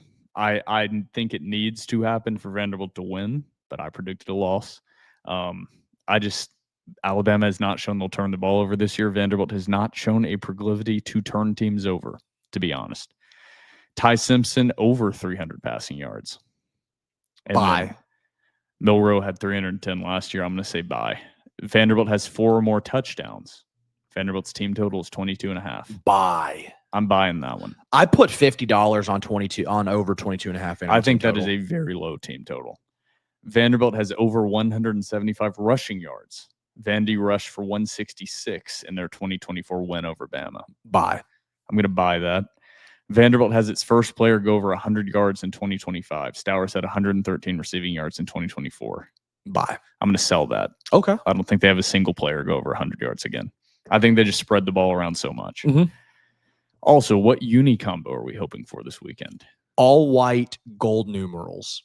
And then he went on to say, Times Will calls this a beefy episode. Over under 0.5 odds minus 2,000. We hammered that. Hammered that, and we bet the mortgage on it, and we got $2.50 on it. Unabridged says, what percentage would you like to see us run the ball this game?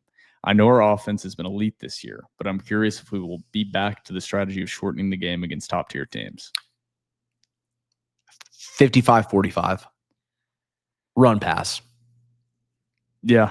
I think that's basically what Vanderbilt has done this year already, is they've ran the ball 54% of the time, thrown the ball 46% of the time. I think that's about what they're going to do. I will say you saw against Utah State just stacked the box, even in that 3-3-5 defense, and forced Vanderbilt to throw the football, and Vanderbilt beat them throwing the football. I think Alabama's going to have a similar strategy. So Vanderbilt may be forced to throw the football a little more than you would expect, but I still think they're going to majority of the time run the football. Yeah.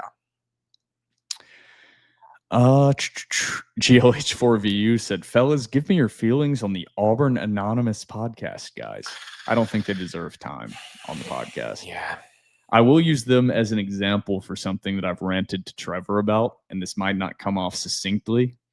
There's this new era of sports commentary that it's not quite rage bait. It's not quite hot takes. It's somewhere in between. It's like a take that the guys that are making the take believe in to an extent, but then they make it so absurd that even if they're horrifically wrong or you make fun of them, it's almost like, haha, you got caught into the rage bait, even though they do kind of believe them. Mm-hmm. They like set themselves up in this can't lose scenario where it's like they'll exaggerate it so much that it's absurd and it doesn't even make full sense. And you can't even have a good town hall discussion about sports because they do it in such a stupid and absurd way.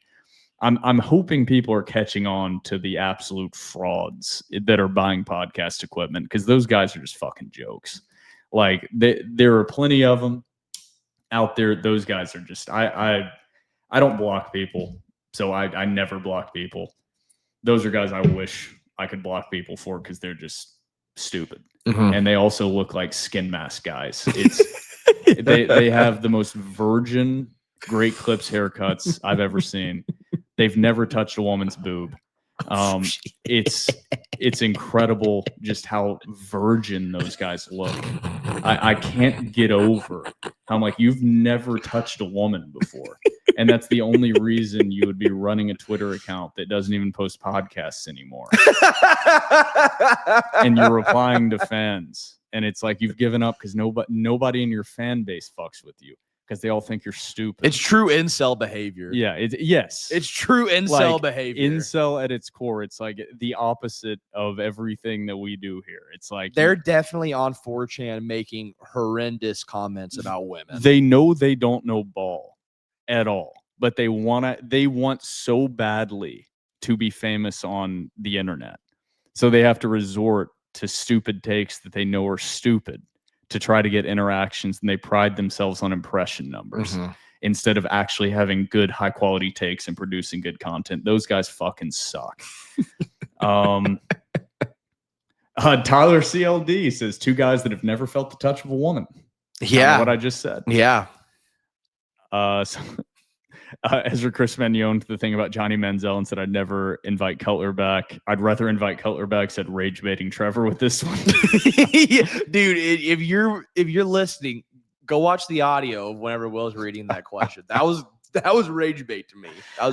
Last question we have. Thank you to everybody for submitting your questions on an early episode 335 this week. GLH4VU with the last question says, I'm going to give what I think is one key to the Bama game. See if y'all agree.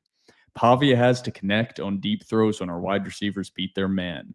That is the one thing I don't think he's done incredibly well this year and could be a difference maker versus Bama. He did miss a throw against Utah State to Trey Richardson. Yes. Yeah, I agree with that. I think in order for Vanderbilt to win this game, he has to connect on those, like he did against Alabama last year. That throw to Junior Sherrill. Great point. That's a great last question. We've given our predictions, our keys to the game, run through the premium message board questions. Trevor, is there anything else you want to add here on episode 335? I don't believe so. All right. For myself, Will Byrum, my co-host, Trevor Hulan, we will see you all in Tuscaloosa, Alabama. This has been episode 335 of the Door Report, powered by 615 Collect.